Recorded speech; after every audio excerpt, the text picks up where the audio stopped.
Calçadão, Climed Serviços Hospitalares, Barraca do Décio, Fornecedora de Gás Itajubá, Laboratório Antônio Baixa, Ótica São Vicente, Laureano Automóveis, Distribuidora de Doces Bosquinho, BM Materiais para Construção, Programa Adão de Resende ao vivo direto de Aparecida, dia 12 de outubro, das 7h30 da manhã ao meio-dia. Viva a Mãe de Deus e nossa, a Senhora Aparecida.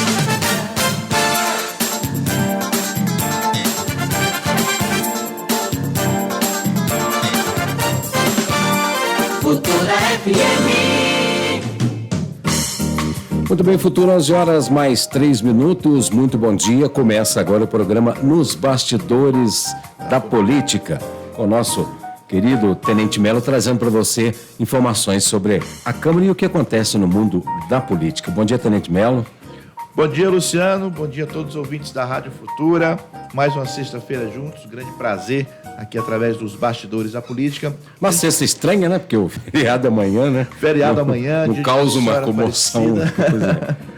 Mas o comércio sente, né? Porque pro comércio é o feriado. Verdade. O sábado é dia útil, então dia de Nossa Senhora Aparecida, dia das crianças. Vai ter uma atividade grande na cidade aí no Parque Municipal.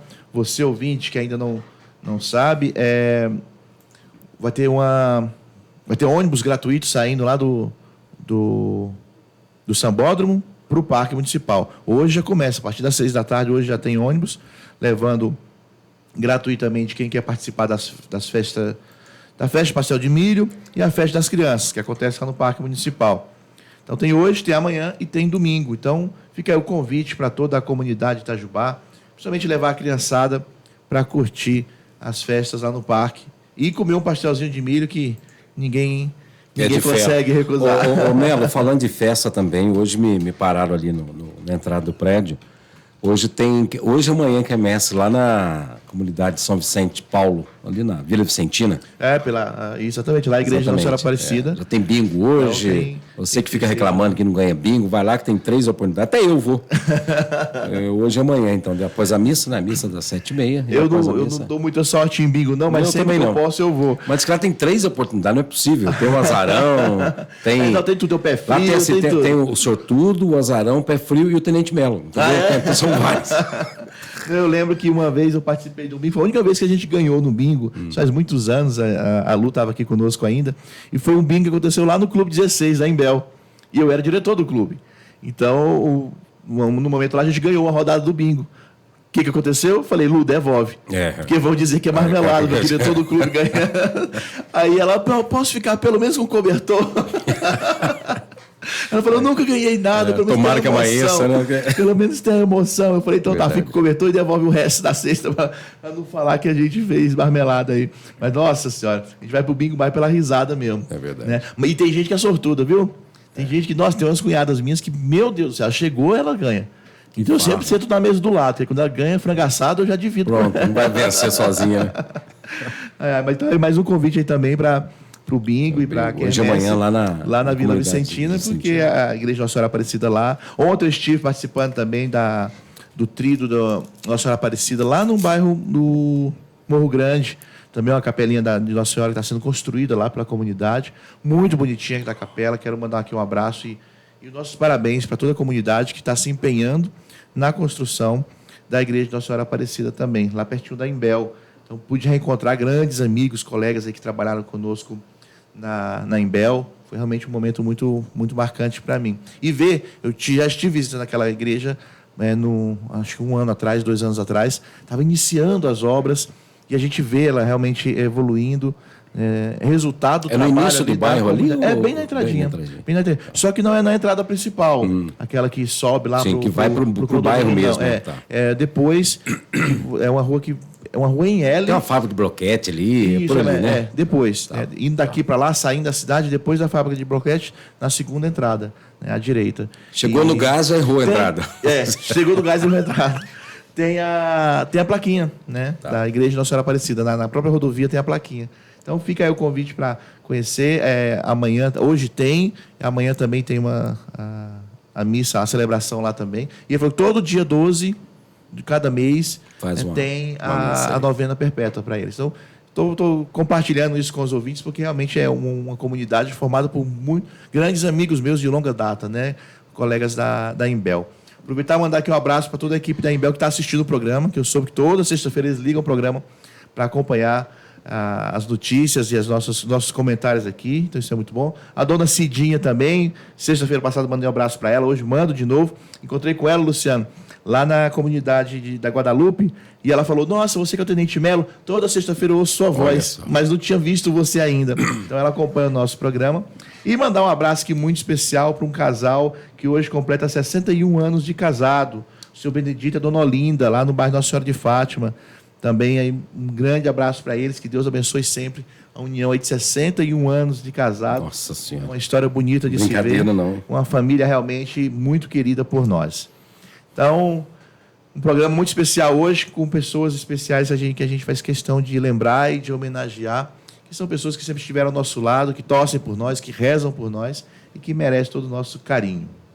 Luciano, semana bastante corrida, teve com reunião bastante ontem, trabalho. Né? Oi? A reunião foi ontem? Teve reunião ontem também. Né? Teve reunião ontem também, reunião de comissão. Nós tivemos a reunião de segunda-feira e ao longo da semana tivemos a reunião de comissão. O que aconteceu de interessante na Câmara essa semana? Algumas coisas que merecem destaque. Na semana passada, durante a reunião da Comissão de Obras, o vereador Zé Maria Bão, ele sugeriu que nós fizéssemos cobrança àquelas instituições que devem ação em relação à Copasa.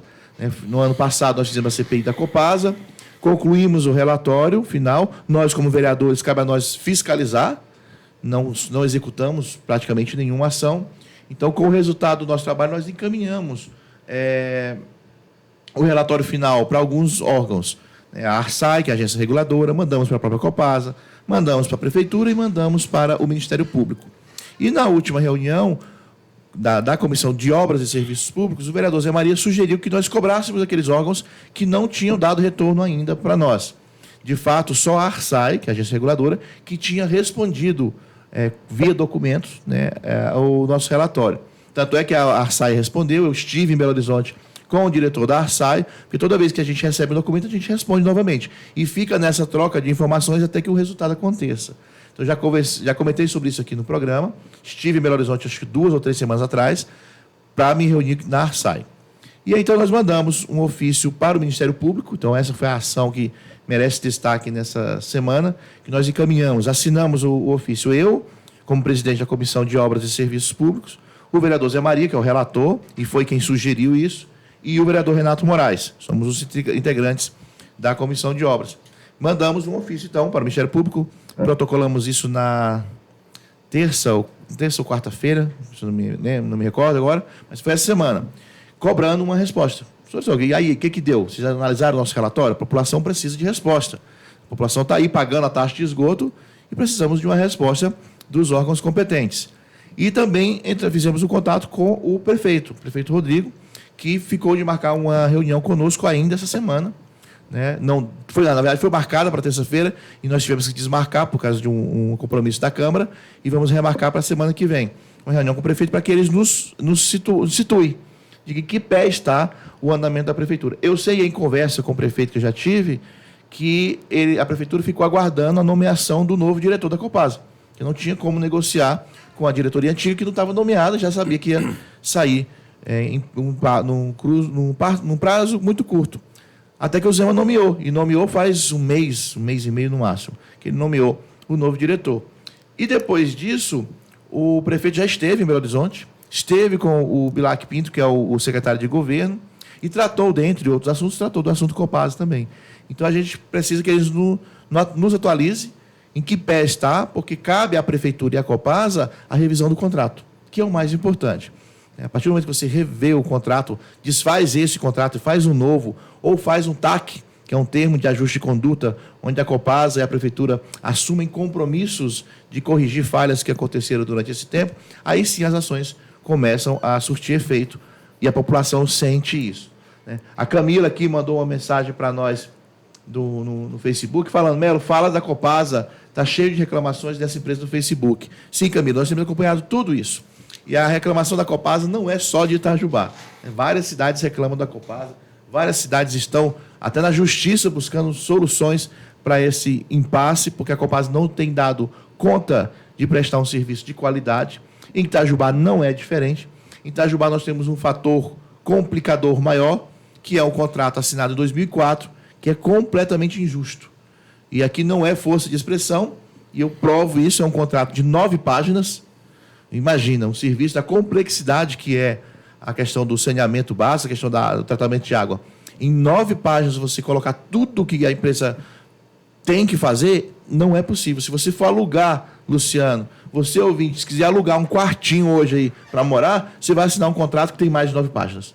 Tamanhas são as exigências, né, de contrato. Então, assinar um contrato tão simplista como esse só podia dar em algo errado, que é o que a gente vê hoje. Então, só para ter uma ideia, você ouvinte, o contrato ele não prevê que existe zona rural na cidade. Com exceção do Ano Bom, do bairro Cachoeira e Cachoeirinha, não existe nenhum bairro rural em Itajubá, segundo o contrato da Copasa, assinado em 2004. Em razão disso, a Copasa não é obrigada a atender nenhum desses bairros Aí rurais. se atende a um favor que está fazendo. Se atende a um favor e não tem obrigações de corrigir nada, de fazer ligação de água que alguém solicita, não tem obrigação. Faz quando quer e se quiser. E ninguém pode cobrar nada, porque não está previsto no contrato. Então imagine você, não precisa nem ser morador da zona rural, para entender o que a população rural está sentindo nesse momento por não ser atendida pela Copasa, por causa de um contrato que foi assinado em 2004 e que não previa que eles deveriam ser assistidos. Então, não tem falação, não tem discurso, não tem nada que consiga justificar uma coisa dessa. Esse é só um exemplo das muitas falhas que esse contrato traz. E depois que se assina um contrato no meio público, meus amigos, para desfazer esse contrato é muito difícil. A prefeitura em si, ela ficou de mãos atadas esse tempo todo. Por quê? Porque o contrato deixa claro, se a prefeitura quiser romper o contrato, ela tem que pagar uma multa lá de alguns milhões, que eu não lembro agora qual é o valor, e ainda ressarcir a Copasa de todo o investimento que ela fez na cidade de 2004 até hoje. O contrato é bem claro. Se a prefeitura quiser romper o contrato, ela paga uma multa de alguns milhões e ainda paga todo o gasto, todo o investimento que a Copasa fez nesses anos. E se a Copasa quiser romper o contrato, desculpa te interromper, Luciano, só para concluir o raciocínio, e se a Copasa quiser romper o contrato, não fala nada. Não fala nada. Que bonito. Se ela quiser ir embora amanhã, ela vai e a prefeitura não pode exigir nada dela. Enxuga o chão, passa um pano. Enxuga o chão, passa um pano. É simples assim. Então, assim, não precisa ser nenhuma mente brilhante para perceber que esse contrato foi mal feito. Palavras do diretor da Arsai, senhor Claré Oliveira, com quem eu me reuni lá. Quando eu mostrei a situação para ele falou, vocês caíram numa armadilha assinando esse contrato. Esse contrato é um modelo muito antigo, que algumas cidades muito pequenas, sem estrutura, assinaram. Uma prefeitura na época não tinha ali um corpo jurídico, um assessor, alguma coisa. E outro, se a empresa não cumpre o combinado, não tem multa, não tem nada? Não. O contrato não prevê nada. Meu Deus. E tem mais falhas. O contrato prevê lá uma série de isenções fiscais, ou seja, a Copasa ela é isenta de uma série de taxas e tributos e não vê a compensação, não prevê a compensação. No poder público, tudo que você dá de isenção, você tem que dizer de onde vai tirar o dinheiro para isso, para compensar. O contrato não prevê. E essa taxa de esgoto, na época, foi criada depois desse contrato? Não, a taxa de esgoto é uma coisa... Já estava previsto? Já estava prevista. A taxa de esgoto é uma coisa interessante. Existem 2 taxas de esgoto. Até bom a gente explicar isso para o ouvinte. Se você olhar a sua conta de água, dependendo do bairro onde você mora, da rua onde você mora, ou você paga a taxa de coleta, ou você paga a taxa de tratamento. São 2 taxas distintas. Ou você uma paga ou uma outra. ou outra. Se no seu bairro só tem a coleta, você paga a menor taxa, que é a taxa de coleta de esgoto. Está escrito lá, taxa de coleta de esgoto. Ela corresponde a mais ou menos 40% da conta. Então, o 40% do valor que você consumiu em água. Então, se você consumiu lá R$100 de água, você vai pagar R$40 pela coleta do esgoto. Isso significa que no seu bairro, na sua casa, não está havendo tratamento do esgoto. Apenas está coletando e jogando em algum lugar, muitas vezes indevidamente. Não sabido. Foi o que nós vimos, por exemplo, lá no bairro do Ano Bom. Eles pagam taxa de coleta, tem as manilhas lá que coletam o esgoto das casas dos moradores do bairro e joga no córrego, o que é um crime ambiental e foi constatado na época, inclusive, pela Polícia Ambiental. mas paga a taxa de coleta, porque o contrato prevê. Se está coletando, pode cobrar.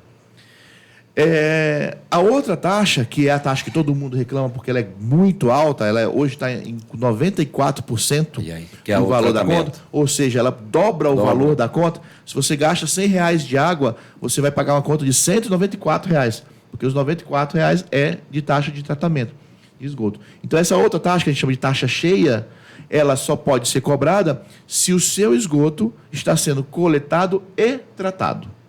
Ou seja, a ligação é feita na rede e leva o seu esgoto lá para a estação de tratamento, que fica na parte alta do Jardim das Colinas, atrás da torre lá. Então, são as duas situações.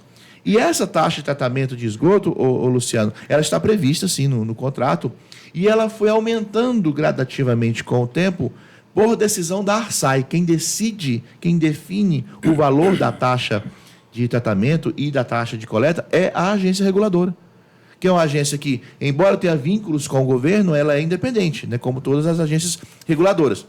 O Luciano, que é do meio de comunicação, deve entender mais da Anatel, né, que fala da agência reguladora de telecomunicações. Tem também a ANEEL, que é a agência reguladora da parte de energia elétrica. Então, todas as... É comum que em cada setor onde há serviço público prestado... A NTT, de transporte, por aí vai. Isso, a NTT tem as agências que regulam esse serviço.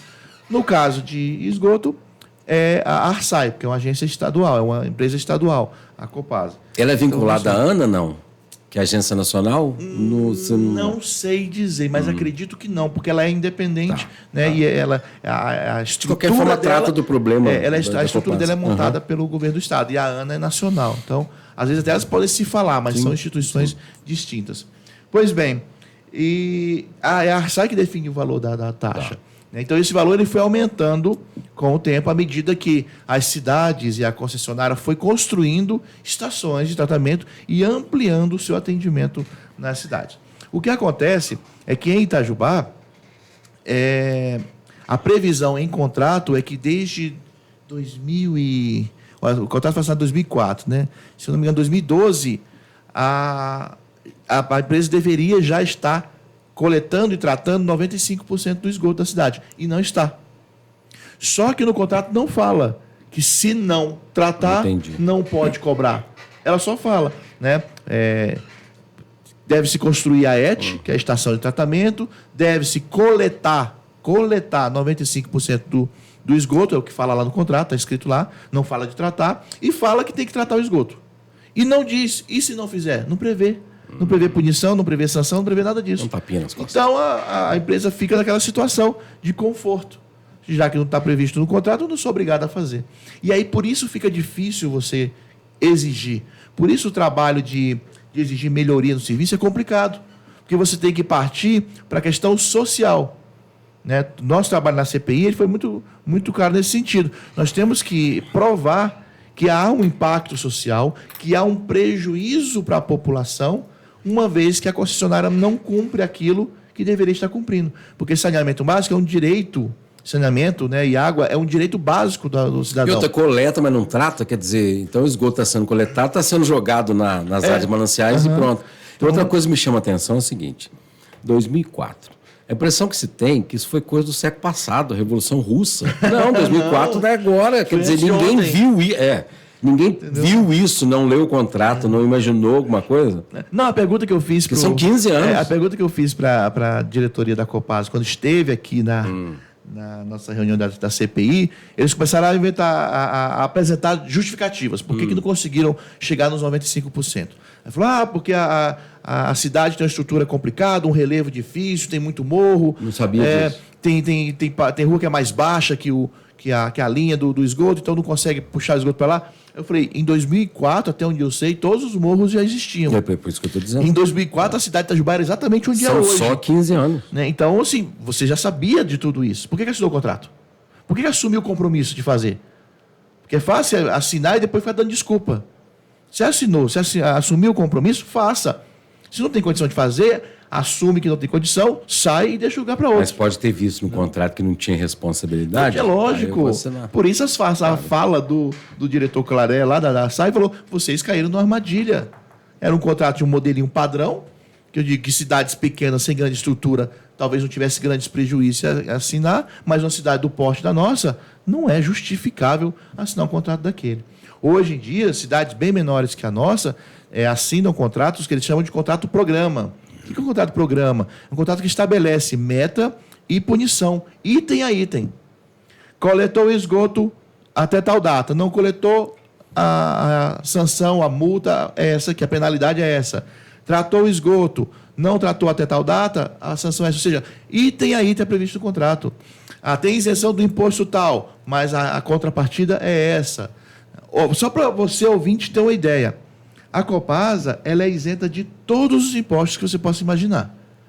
Mas a Vila Vicentina, que a gente falou agora há pouco da Vila Vicentina, atrasou a conta dela porque a Vila Vicentina vive de doações, a Copasa corta a água dela. Ou a Copasa tira da Vila Vicentina o desconto que ela tem por ser uma instituição de caridade, que está previsto em lei. Instituições de caridade, instituições filantrópicas, né? Elas têm um desconto na conta. Só porque a Vila Vicentina atrasou 1 mês, 2 meses a conta dela, perdeu o direito.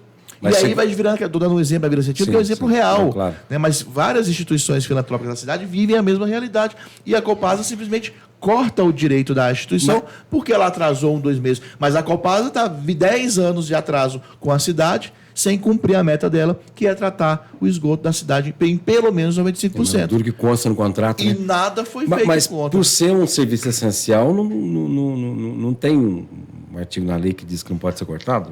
Assim como energia elétrica? Foi o que eu falei, ela não corta, ela tira o... Eu falei cortar... Os benefícios, né? Ela tira o benefício da instituição, né? E aí fica a instituição... Diminui a evasão, vai pingando, mas não pode cortar, né? Aí fica a situação que é a realidade hoje. A conta vai acumulando, aumentando a bola de neve, tornando impossível pagar a dívida. O que acontece com a instituição desse jeito? Uma hora trava.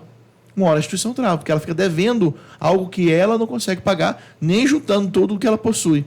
Aí inviabiliza a existência da instituição. Isso é uma realidade muito comum, mais comum do que a gente possa imaginar. E é injusto, porque a concessionária, que é um gigante, uma empresa gigantesca, tem todos os direitos. E o pequeno, na hora que falha ali 1, 2 meses por razões que todos nós conhecemos, o peso da lei cai sobre ele sem nenhum dó, sem nenhuma piedade. Então, assim, é uma injustiça tremenda. Não precisa ser nenhum gênio para entender isso e perceber isso. Por isso, a nossa luta constante, permanente, incansável para corrigir isso. Não é fácil, nós sabemos que não é fácil. O objetivo é fazer com que a gente desista, mas não vamos desistir. A gente sabe que o prefeito Rodrigo, está empenhado nessa questão. Não é uma situação simples. Nós ouvimos falar aí na semana passada, Luciano, do caso de Andradas. Andradas ganhou na justiça, né, uma batalha contra a Copasa. Ganhou em segunda instância. Perdeu em primeira, recorreu, ganhou em segunda, e agora a Copasa, evidentemente, vai recorrer e vão discutir em terceira instância. Terceira e última instância. Então, assim, as cidades que estão acordando para isso, estão vendo que está insustentável essa relação com a Copasa, estão realmente dando grito. Cada uma do seu jeito, cada uma da maneira que acha mais fácil de obter resultado. Itajubá não está sendo diferente. Só que eu digo, poucas são as cidades que até agora já conseguiram algum resultado. E a nossa está entre essas. Nós conseguimos um resultado pontual, temporário, mas conseguimos. Por 6 ou 8 meses, 5 bairros da cidade ficaram sem a cobrança da taxa. Agora voltaram a pagar porque foi corrigido um erro que nós identificamos. Já falei sobre isso aqui no programa, mas foi o bairro do Reborjon e adjacências.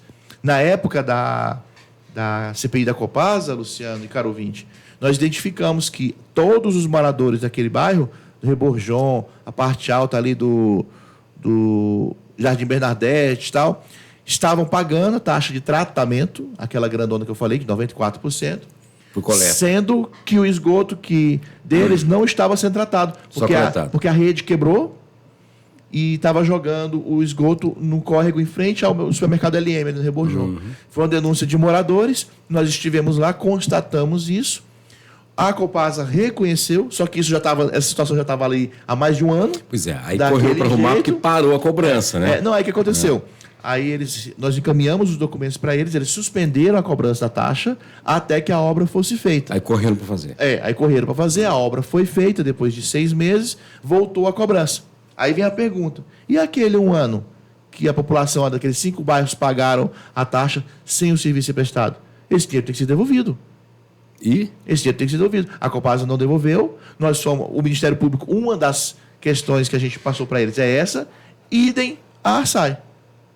Quando eu estive na Assai, a primeira questão que eu levei, olha, tem um dinheiro cobrado indevido pela Copasa desses bairros aqui que não foi devolvido. A Assai, opa, aqui nós podemos agir. Por que eu fui na Assai? Porque a Assai já conseguiu, em algumas cidades, suspender cobrança de taxa, devolver dinheiro cobrado indevido, e a gente está monitorando isso tudo. Então, se a Assai conseguiu atuar em algumas cidades nesse sentido e obter resultado, fomos lá. Então, a gente está indo atrás de onde a gente vê esperança de ter um resultado. Por isso, a gente não está desistindo. Agora, uma pergunta boba. Vamos lá. O município que não quiser mais a Copasa, não quiser renovar contrato, enfim, como é que fica? Quem que assume? Existem outras empresas que prestam o mesmo serviço ou vem para a prefeitura? A prefeitura que vai tomar conta disso? Não, existem. A resposta para a sua pergunta é sim e sim, para as duas. Existem empresas que trabalham com isso, sim, empresas privadas, que participam de licitações normalmente, né, e já algumas cidades aqui perto, inclusive, se eu não me engano, São Lourenço é uma empresa privada que cuida. Né? Resende é uma empresa privada que cuida, que também no Rio de Janeiro, perto de nós. Tá? Já tem algumas cidades que foram nesse sentido. E sim, em algumas cidades a prefeitura assume. No caso do Eufim Moreira, por exemplo, né? Por ser pequena, as prefeituras menores acabam preferindo isso, porque para uma empresa privada não compensa um município muito pequeno. Então, se tem as duas opções. Itajubá, eu acredito, aqui eu estou falando no meu ponto de vista, que não seria viável para a prefeitura assumir essa responsabilidade. É um investimento muito alto. Então, como empresa de ônibus, que a gente discutiu outro dia. Isso, que pelo orçamento da prefeitura, eu acho que não... E tem a competência não daria para fazer. Tá. Mas a possibilidade de abrir uma licitação e obter uma empresa e ter uma empresa privada fazendo serviço é uma realidade. É uma realidade. Então, nesse sentido que a prefeitura, acredito eu, está trabalhando para ver, porque a ordem dada pela CPI que nós realizamos para a prefeitura foi: suspenda-se o contrato. Nós, como fiscais do serviço público que somos, demos essa determinação. Suspenda o contrato, que ele está errado. Como vai suspender? Aí é a decisão da prefeitura. Se chama a concessionária para negociar e, como eu falei, montar um TAC, né, onde ela assume o compromisso de corrigir as falhas e faz um novo contrato, ou se rompe o contrato de uma vez por todas, uma vez que agora sim, embasada na decisão dos fiscais, né, do poder público, os vereadores, a prefeitura tem essa justificativa para romper e faz uma nova licitação. Então, a parte jurídica, né, da prefeitura, que dá o suporte da prefeitura, é que está orientando aí o prefeito a tomar a melhor decisão no caso. Porque tem uma questão legal envolvida, tem a questão jurídica envolvida, tem as garantias contratuais previstas, então é uma série de questões que tem que ser levadas em consideração, até para não pôr a prefeitura depois numa situação complicada. Teve prefeitura que rompeu o contrato com a Copasa foi lá e entrou na justiça exigindo o pagamento da multa. E aí a prefeitura se ferrou. Entendeu? Porque aí o juiz deu ganho de causa, porque estava previsto o contrato, assinou, o prefeito da época assinou. Não importa a situação do serviço. Tá lá assinado. O Melo, eu assim, uma outra observação. Faltam 5 anos para findar o contrato. Não eram 20 anos? 2004? São 30 anos. 30? São 30 anos. Então, esquece a minha pergunta. Porque eu imaginei que fossem 20 anos, porque se faltar só 5, seria a situação de você arrumar a casa, por exemplo, de consertar faltam 5 anos, então vamos nos preparar para uma outra empresa. E porque, por exemplo, na gestão do Rodrigo, você vê solução para isso? Eu vejo sim. Eu acredito que isso vai ter uma solução, até mesmo que está ficando insustentável. Né? E o prefeito Rodrigo ele tem mostrado uma preocupação grande nesse sentido. É lógico que ele não é irresponsável. Não, né? eu vejo fazer assim também, isso de uma maneira... Imagina assim, porque eles vão ficar recorrendo e tudo mais. Sim, então, sim. Por questão de tempo. Agora, e para não correr risco, por exemplo, de quando chegar perto de findar o contrato, a pessoa querer renovar com a própria empresa. Então, você já deu tanto problema, isso já é público notório, de tanto problema, Pô, você já Não, mas pensa numa... Poderia Telefone? até. Oi? Ele pode até renovar com a própria empresa. Como eu falei, é uma das opções, desde que seja via contrato-programa, né, onde tenha metas estabelecidas e punições previstas, item a item, caso a empresa não cumpra. Aí sim é um contrato responsável, né? Então, essa é uma das alternativas. E eu acredito que nesse sentido que a prefeitura está trabalhando, junto com a questão jurídica, né, todo o suporte jurídico que o prefeito tem, para não tomar uma decisão irresponsável que possa pôr a prefeitura depois numa situação complicada, como algumas prefeituras ficaram, porque tentaram resolver isso no impulso. Tenente Melo, nós estamos ao vivo aqui com o prefeito Rodrigo, é isso, Duarte?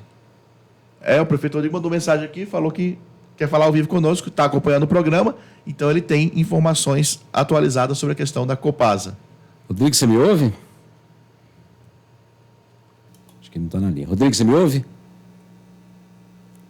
Deixa eu ver com o Duarte. Vamos conversando. O prefeito Rodrigo está tentando ligar para nós aqui da rádio, para falar ao vivo. Excelente, bom ouvi-lo e saber das atualizações sobre a questão da Copasa. Você, ouvinte aí que está nos acompanhando, nós vamos ouvir daqui a pouco o nosso prefeito falando sobre essa questão. Como eu disse, ele esteve em Belo Horizonte, esteve com o governador Zema, esteve com o secretário de governo Bilac, tratando, dentre outros assuntos, essa questão da Copasa.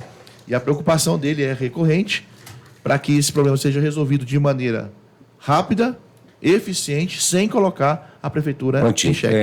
Estamos ao vivo aqui com o prefeito Rodrigo Ribeiro. Bom dia, prefeito. Você me ouve? Bom dia, Luciano. Bom dia ao Melo. Bom dia aos ouvintes da Rádio Futura.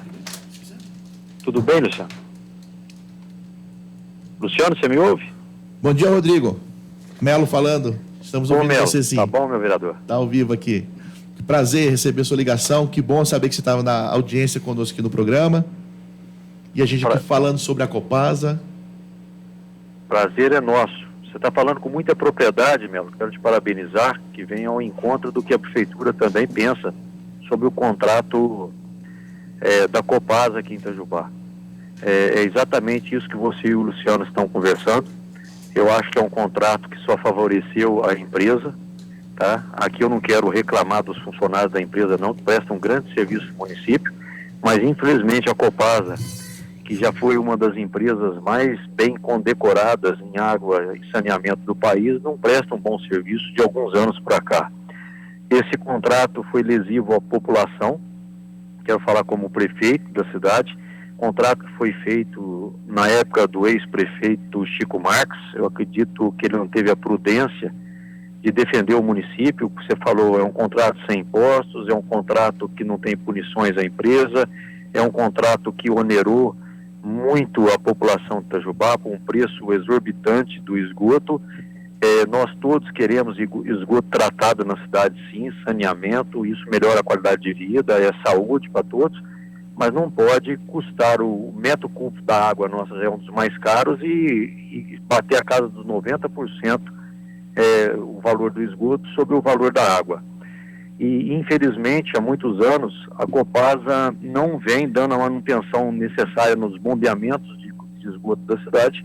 Tem bombas que ficam paradas 3, 4, 5, 6 meses, e enquanto elas estão paradas e para de bombear o esgoto, esse esgoto é jogado direto no rio, como constatou o belo trabalho que a CPI de vocês fizeram. Uma outra coisa que nós temos aqui como comprovar também, é que dentro dessas obras de drenagem, que são as águas de chuva que nós estamos fazendo lá na Medicina, e fizemos Nossa Senhora de Fátima e outros bairros, depois que nós abrimos várias manilhas que era para levar somente as águas de chuva, nós percebemos várias ligações de esgoto na rede pluvial, que é essas águas de chuva. E não pode, tem a rede de esgoto, que é independente da rede de águas de chuva. E essa rede de esgoto jamais poderia estar ligada, conectada na rede de águas de chuva, de pluvial. Então o esgoto não pode ser jogado nas manilhas.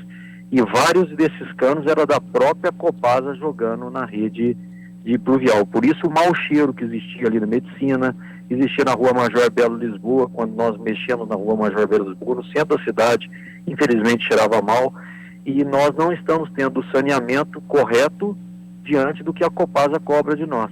Então, Melo, se sinta fortalecido, porque a Prefeitura está nesse intuito também de resolver esse problema. Nós vamos fazer, e eu peço o apoio de você, Melo, da Câmara Municipal também, é uma união de todos por Itajubá. para que possamos rever esse contrato, a Copasa regularizar isso e também rever o preço absurdo que eles cobram nessas taxas de esgoto da nossa cidade. Se nós já temos uma das melhores águas, mas também uma das mais caras, nós não podemos ter um esgoto também tão caro sem ser tratado. E um outro erro também do contrato, que é até irresponsável, eu acredito, no termo da palavra correto, como é que se faz um contrato de saneamento da cidade e não inclui os bairros rurais? E os nossos bairros rurais que viraram bairros urbanos hoje, que a Copasa não faz o prolongamento da sua rede, não faz o tratamento de água, não faz o tratamento do esgoto. São pessoas, são moradores de Itajubá, são bairros grandes, e que eles alegam que no contrato não tem a área rural do município, não são obrigados a fazer. Então ficou muito custoso para nós itajubenses esse contrato no passado e muito vantajoso para a empresa. Teria que haver um equilíbrio disso. Então o primeiro passo seria a notificação da empresa para que ela pare de cobrar essa taxa, certo? Para que reorganize os seus trabalhos e depois rever os preços que são praticados em Itajubá. Caso ela não aceite, eu acho que o caminho é da justiça e acredito que nós teremos êxito na justiça se a Copasa não quiser tocar para frente aquilo que o município pede. Porque eu acho que tem que prevalecer sempre o interesse público acima de qualquer coisa. Prefeito, fico muito feliz de ouvir suas palavras. Vai exatamente no sentido que a gente acredita e defende. A busca responsável pela solução desse problema. Isso não se resolve do dia para a noite.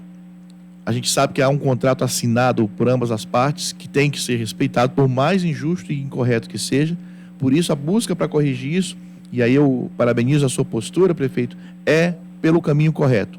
É da negociação, é da conversa e, se não alcançar êxito, buscar a orientação jurídica para que a cidade seja atendida naquela demanda que é a principal, a primordial e a base de tudo, o saneamento básico. Sem pôr em xeque, como eu já disse aqui, as contas da prefeitura, que algumas cidades acabaram caindo nesse erro, e a gente sabe disso. É exatamente isso, a prudência também, a responsabilidade. Daqui a pouco a gente mexe num contrato desse aí, usa da força do poder público e toma uma multa depois de 10, 20, 30 milhões nas costas aí. Aí isso não pode. Então nós vamos, dentro da lei, dentro que nós temos direito, a agir contra um contrato que infelizmente não é bom para a cidade, que fizeram lá 15 anos atrás. É igual eu falo do contrato também do transporte público. Graças a Deus agora ele foi reajustado no sentido de suprir os bairros rurais, de exigir que os ônibus sejam mais confortáveis, os novos pontos de ônibus, a rede que nós vamos pôr de Wi-Fi nos ônibus. Quer dizer, o contrato antes, ele só favorecia a empresa e não o município. Agora, nessa revisão do contrato, por exemplo, no caso do transporte público, ele fez a revisão para que favorecesse mais a cidade do que propriamente a empresa. E assim deve ser feito também com o contrato de água e saneamento da cidade.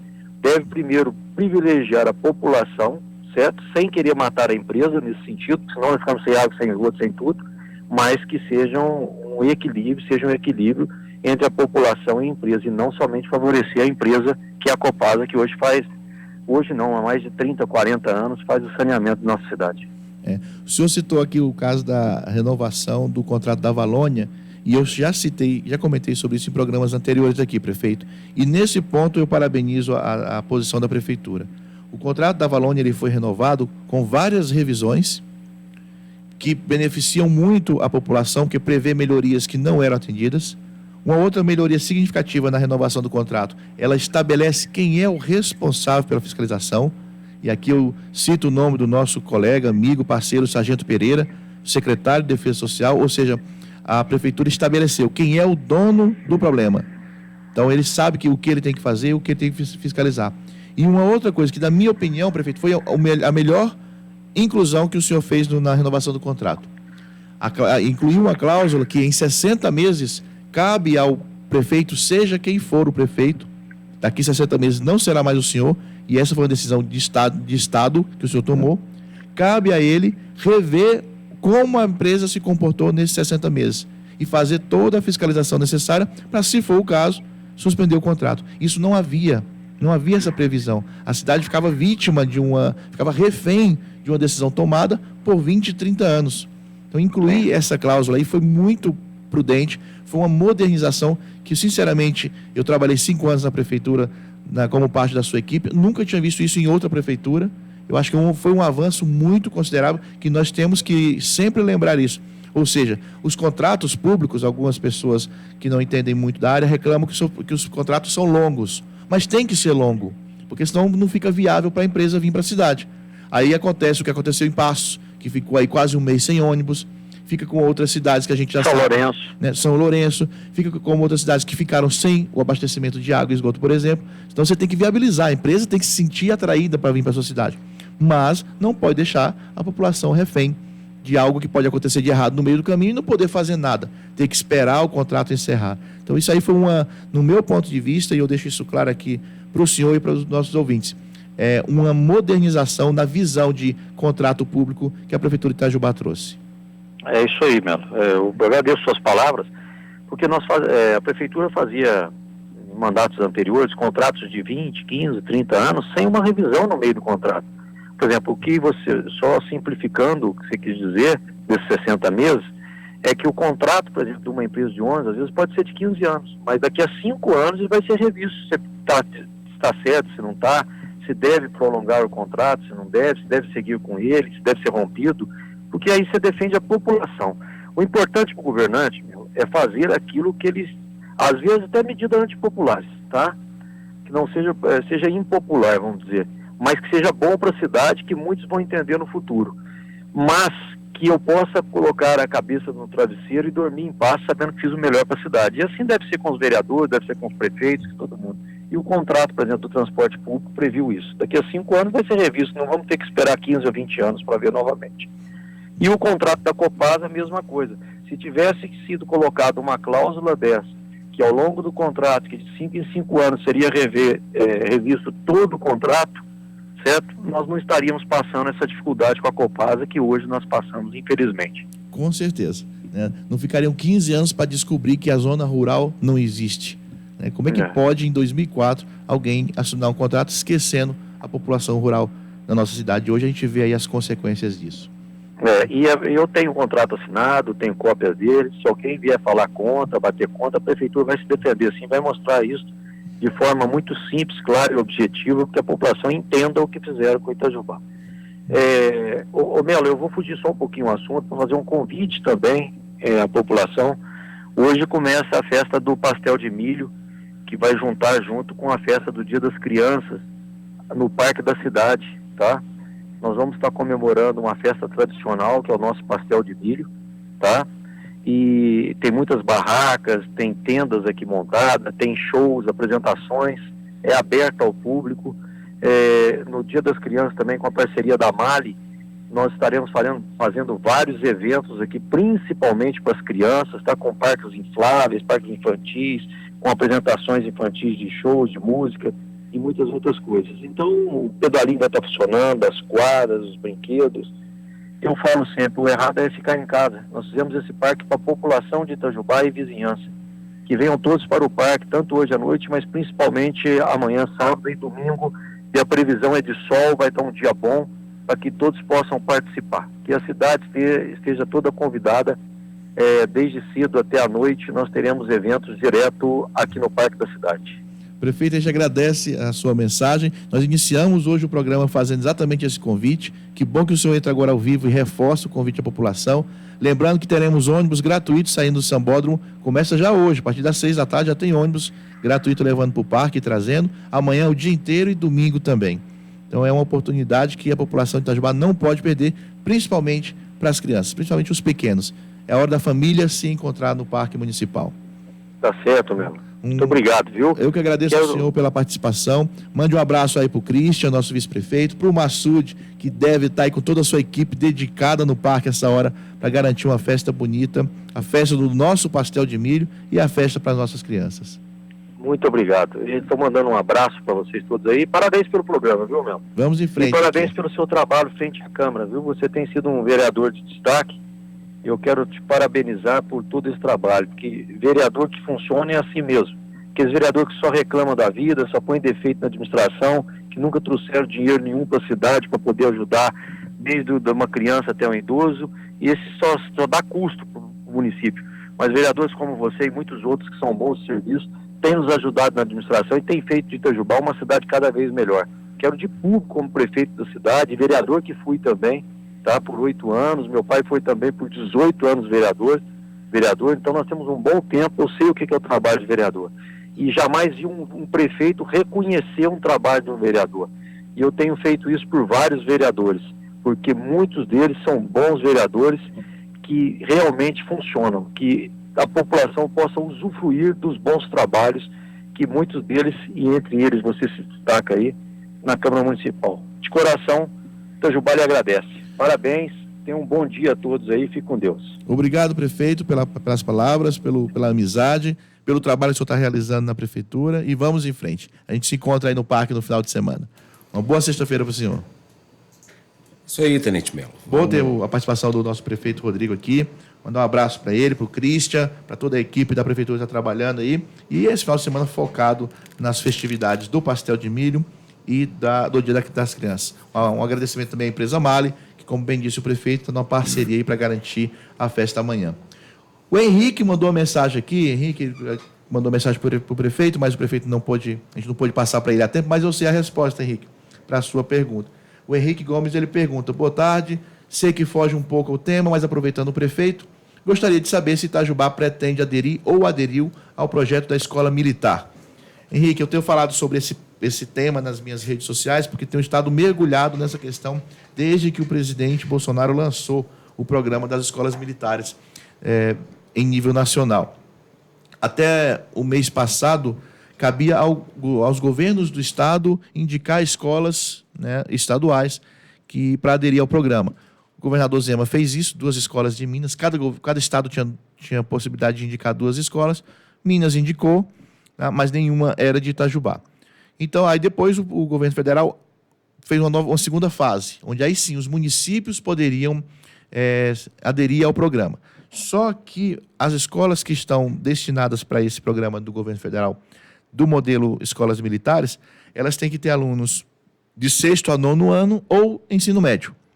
E não existe nenhuma escola municipal em Itajubá, e em Minas não é a regra, né, de que escolas municipais tenham alunos acima do 6º ano. As escolas municipais em Minas e em Itajubá não é diferente, só tem até o 5º ano. Portanto, a Itajubá não poderia aderir ao programa Escola Militar, porque as nossas escolas estariam, digamos assim, fora dos critérios iniciais.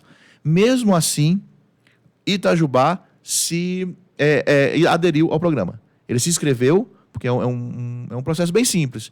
A Secretaria de Educação, através do prefeito, encaminha um ofício para o MEC, um modelo e um padrão, falando que tem interesse, sim, de aderir ao programa de escolas militares. E Itajubá fez isso. O prazo se encerra hoje, dia 11, mas na quarta-feira, Itajubá cadastrou-se no programa de escola militar do governo federal, através da prefeitura.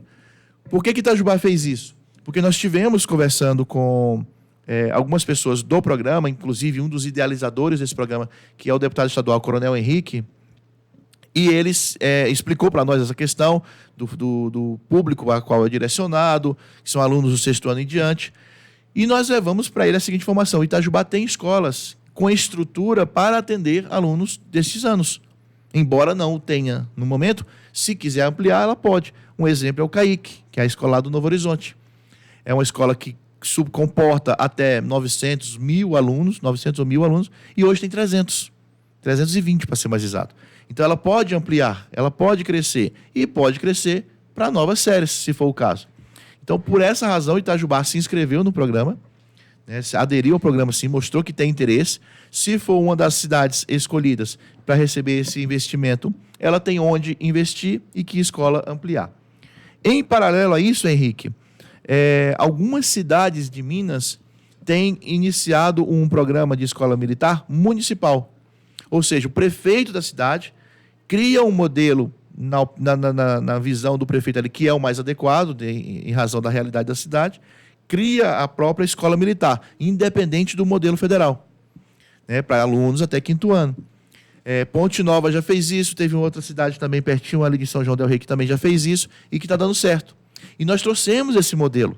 Ontem mesmo eu estava reunido com a secretária de Educação, Maria Ângela, com as diretoras dela também, a diretora Lília, que é responsável pela educação infantil, e explicamos para elas, esse modelo aqui existe. Porque tão logo eu tomei conhecimento deste modelo, que é o modelo municipal, eu perguntei para o prefeito, Rodrigo, o que você acha disso? Aí a resposta dele foi muito, muito bacana. Ele perguntou, onde eu assino? Aí eu falei, então espera aí que eu vou em Belo Horizonte buscar as informações. Aí foi que eu fui a BH buscar as informações com o Coronel Henrique, que é o deputado estadual, que é um dos idealizadores do programa. E trouxe de lá as informações. Mostrei para o Rodrigo, mostrei para a Maria Ângela, e nós estamos trabalhando exatamente nesse sentido, para que se implante em Itajubá, independente do programa do governo federal. Se o governo federal nos escolher como uma das cidades a ser beneficiadas com o programa deles, excelente.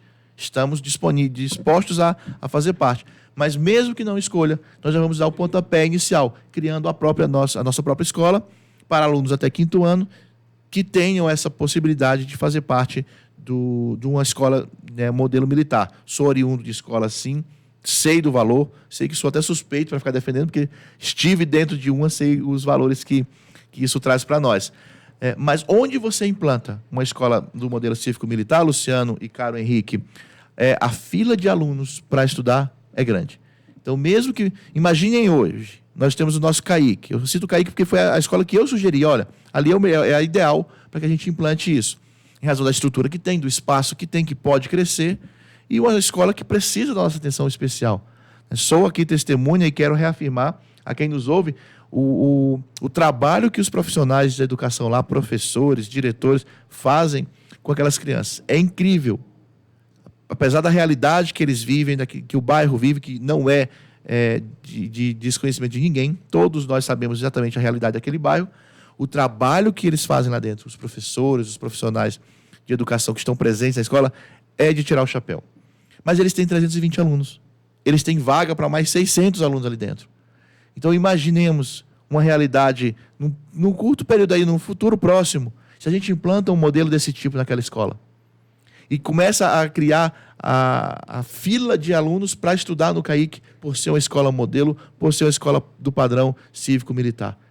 Eu quero muito que a diretora do CAIC tenha esse problema, esse bom problema. É contaminante, né? Que vai... Então, se isso aconteceu em todos os lugares onde foi implantada, por que não aconteceria em Itajubá?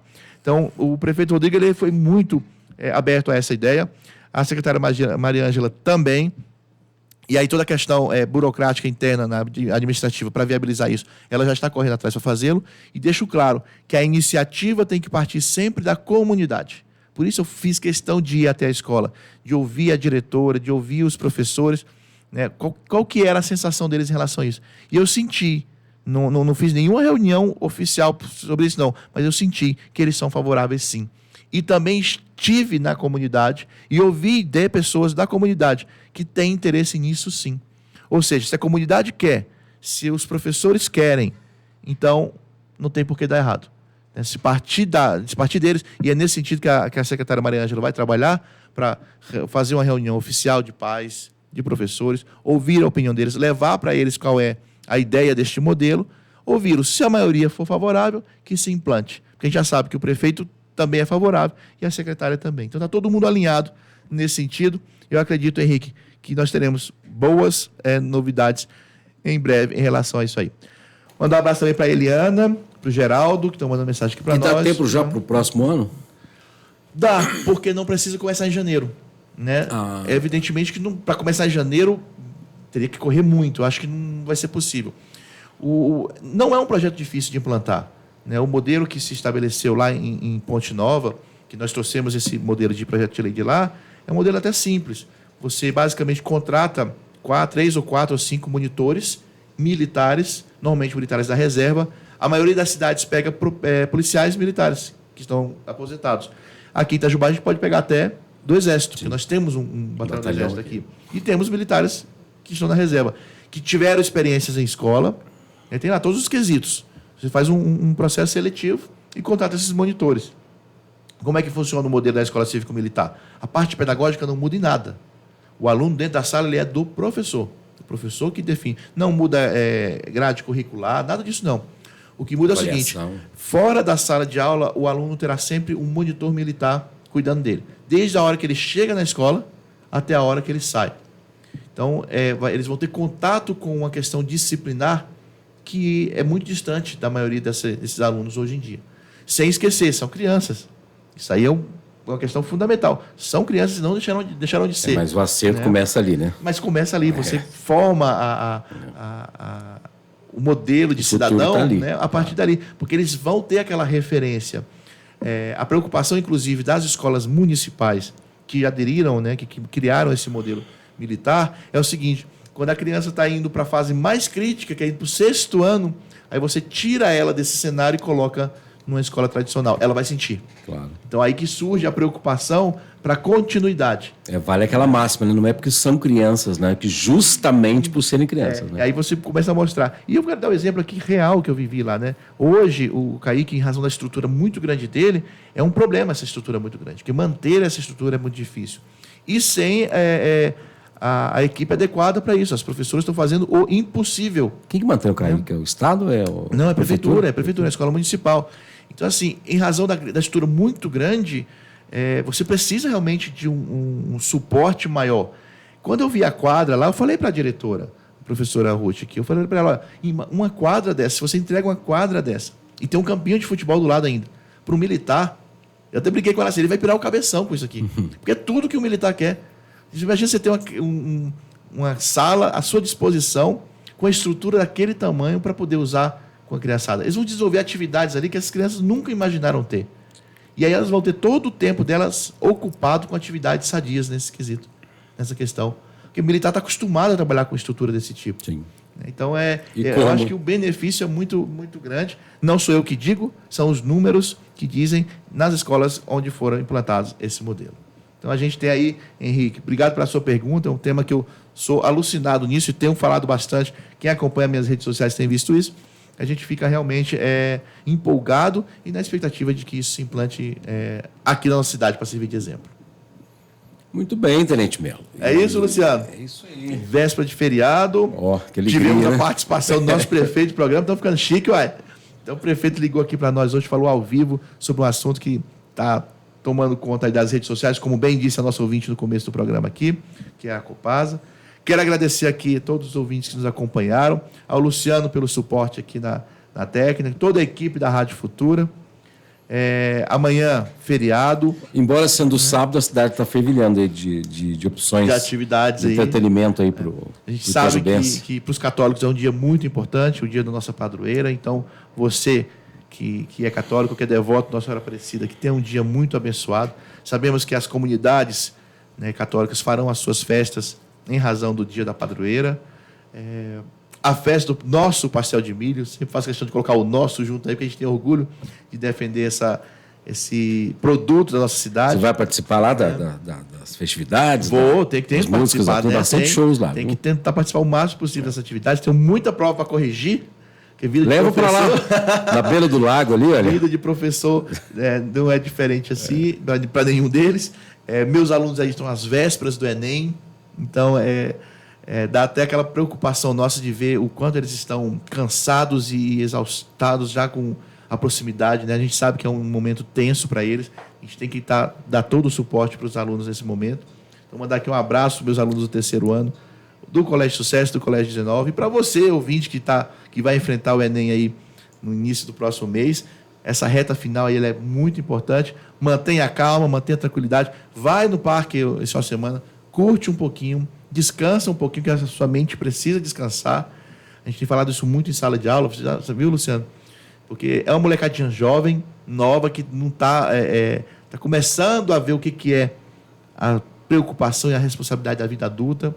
Então está diante talvez do que seja o momento mais importante da vida dela nesse ano, né? A prova do Enem, que pode definir ali o seu futuro. Não é o fim da linha, pode dar certo, pode dar errado, tenha isso em mente. Faz parte, né? São muito jovens, a gente olha para a carinha deles assim, 17, 18 anos ali, tensos com aquilo, né? E a gente que já passou por isso sabe, olha, gente, tem muito tempo pela frente ainda, né? Tem muita vida pela frente. É lógico que a gente deseja, torce e trabalha para que eles obtenham sucesso agora, mas se não tiver agora, vai ter no ano que vem. O importante é manter a tranquilidade, a calma. Estudar química, evidentemente. Tem que puxar a sardinha para o meu lado aí. Estudar química, claro. Ter aí o mais preparado possível, mas respeitando a questão do limite também. né, o cansaço mental, o cansaço físico. A gente tem que respeitar o limite do nosso Estafa corpo. não é brincadeira, não. Então, aí aproveitar que vai ter festa aí de pastel de milho, vai comer pastel de milho, vai andar de pedalinho um pouco, curte o irmão mais novo, o caçula. Se você é o caçula, aproveita para o seu momento junto com a sua família. Fala, eu sou a criança da casa. Então, aproveita esse seu dia e para descansar um pouquinho a cabeça. Tenham todos um bom final de semana, um bom feriado. Na próxima sexta-feira, se Deus quiser, estaremos de volta aqui. Luciano, mais uma vez, obrigado. E a gente se encontra na próxima semana aqui, ao vivo, direto dos estúdios da Rádio Futura, nos bastidores da política. Muito bem, 12h20, 12h02, aliás, troquei o 2 de lugar aqui. A pressa para ir para o feriado.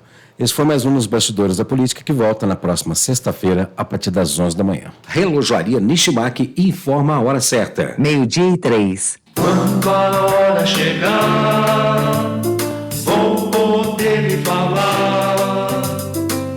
Meu coração batendo junto ao seu, no tempo de amar. Relojoaria Nishimaki, Praça Venceslau-Brás, número 20. Telefone 3622-3344 ou 98868-8967. Coração batendo junto, tic-tac, relojaria Nishimaki. Identificação. Essa é ZYT-538, Rádio Futura FM Educativa em 106,9 MHz. Emissora do Sistema Transpontano de Rádio Educativa. Futura FM. Informação e música de qualidade.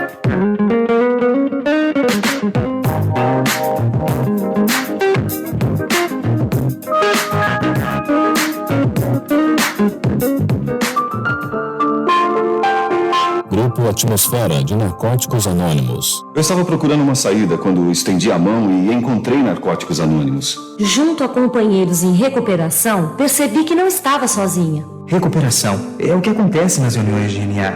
É possível parar de usar drogas. Procure Narcóticos Anônimos. Nós podemos ajudar. Procure o Conselho Municipal de Saúde na Rua João Antônio Pereira, Centro. Reuniões toda segunda, quarta e sexta-feira, das 19 às 21 horas. Grupo Atmosfera de Narcóticos Anônimos. Apoio Cultural. Futura FM. Clínica Sul Mineira Tomo Sul. Compromisso e dedicação à sua saúde.